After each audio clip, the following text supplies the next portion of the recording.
Here's a basic kinesiology taping for golfer's elbow. So what is golfer's elbow? Its formal name, medial epicondylitis. So medial, the inside, epicondyle, which is that bump on the inside of the humerus. Itis being inflammation or where a client has pain at the tendon at that point. It's usually caused by inflammation or pain from a tear in the tendon at that medial epicondyle on the humerus.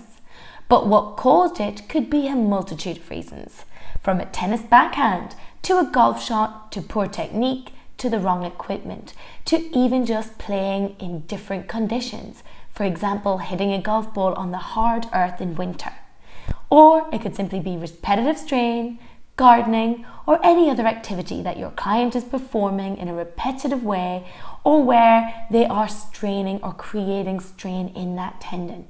So really important that we do great assessment to understand our particular client situation. So our treatment considerations might include reducing the tension in some hypertonic wrist flexors and pronators. You might be relaxing that tissue with stretching, with hands-on work, and also to offload that tendon so that it can heal and that the pain can go away. We might want to help reduce that pain or inflammation. And as we move out of that acute, early subacute phase of pain, it's really important that we start to load that tendon and strengthen those wrist flexors so that our clients can return to activities without having the same issue on that medial epicondyle. Again, remember to assess the shoulder and spine. Treat local but also treat global, because a restriction in the shoulder or spine could be part of the problem as to why your client is overusing their forearm. Consider those activities and ensure you're addressing them to ensure that you're getting long-term results that stick. Let's look at the acute and early subacute phase. This basic taping is going to be a one-step taping to inhibit those wrist flexors and pronators, to help keep those muscles soft after you've done the other work and give that tendon a chance to heal. Other options are to desensitize the pain, so putting a desensitization taping directly over the area of pain.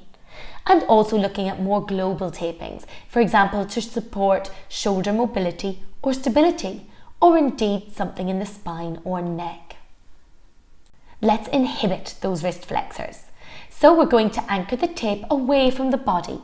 So that first inch of tape is going to have no tension on it, and we're going to apply it at the base of the hand and wrist. So peel that back, no tension on the tape, no stretch on the tissue. Next, we're going to peel back that midsection of the tape, the active portion of tape, and we're going to apply a light amount of stretch to the tape and also extend the client's wrist, so put the tissue on stretch and rub it down right up to the top of the forearm and simply anchor with no tension and no stretch, rubbing well to stick. As we enter the subacute and remodeling phase, we want to activate. So a one-step taping here to activate those wrist flexors and pronators. Again, considering any other taping options to help with any global issues. Activation, so we want to anchor the tape towards the midline of the body. So tear back that first inch or two of tape and we're going to anchor it above that epicondyle with no tension and no stretch on the tissue. Now, peel back the active portion of tape and add a light stretch to the tape. Flex the wrist, extend the wrist, so put the tissue on stretch and simply rub it well to stick. Anchor on the hand with no tension and no stretch, rubbing well to adhese.